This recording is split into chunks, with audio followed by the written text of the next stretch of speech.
Hi everyone, this is Kitch Minimoto, ang isa po sa host dito sa Vibe.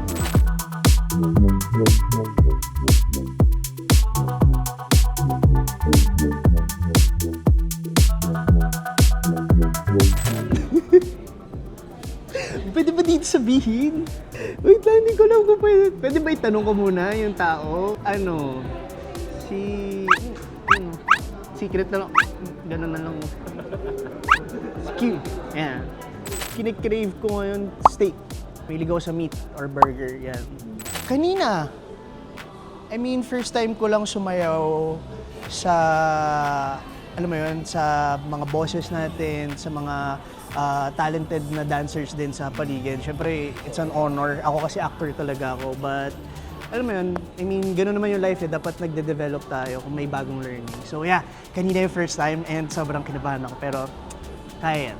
Kapag wala akong shoot, sa bahay lang talaga eh. Or sa Cavite, doon sa childhood place ko, na nandun din yung mga kamag-anak ko. Parang pag normal day, parang andun lang din ako na tumatambay sa kanila, nakisalamuha. Mekaniko kasi yung pinsan ko, so minsan pinapanood ko lang siya doon.